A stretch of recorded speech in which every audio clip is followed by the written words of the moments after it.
Welcome to Dream Abroad with IELTS. Hi, in this video we are going to learn about listening module in IELTS.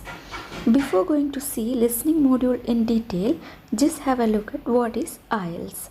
It is an international English language testing system which evaluates your English on the basis of receptive and productive skills. The receptive skills being listening and reading, and the productive skills being writing and speaking. These are the four modules in both general and academic IELTS. Let's move on to listening module. In IELTS, listening, reading and writing are conducted at a stretch for 2 hours 40 minutes, in which listening is going to be your first test. Then what is listening? Listening is the ability to understand and process what you listen to and respond to it accurately. The IELTS listening module does exactly the same. For that, you will have to listen a variety of accent, for example, British, Canadian, Australian, New Zealand, etc. There is no difference in general and academic IELTS. Listening module is same for both general and academic IELTS. In this, you will have 40 minutes of the exam time, in which 30 minutes you will be used for listening to the pre-recorded audio. Simultaneously, you need to write the answers in the question booklet. Remember, here the audio will only be played once. After 30 minutes, you have 10 minutes to transfer your answers from the question booklet to the answer booklet. Be very careful when you're doing this because the answer booklet is only marked and gives your scores. Now let's have a look about the questions. In question booklets, you will have 4 parts.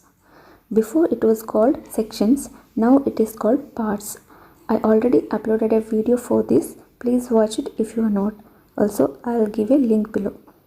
Okay, 4 parts, and here you will have 10 questions in each parts and have 40 questions to answer overall. Parts 1, 2, 3 and 4, these parts are in the order of difficulty.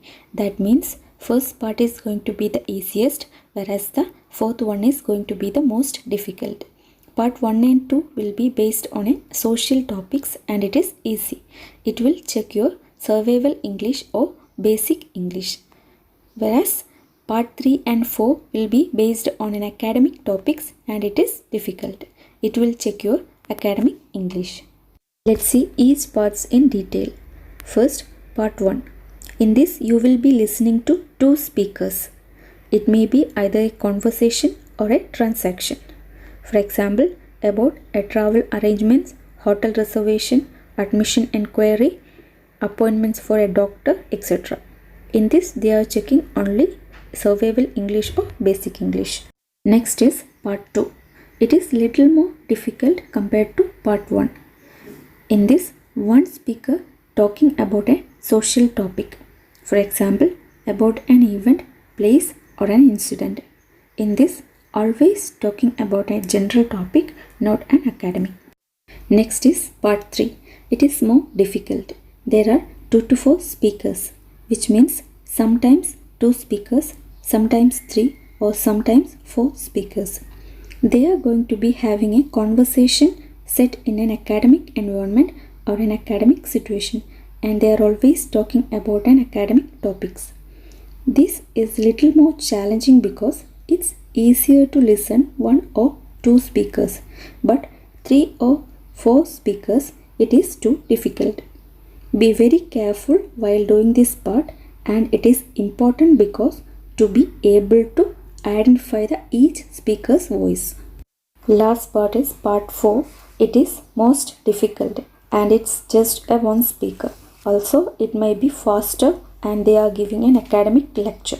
For example, it could be a lecture about an historical or biological topics. Watch my upcoming video for type of questions in listening module. Thank you for watching and bye bye.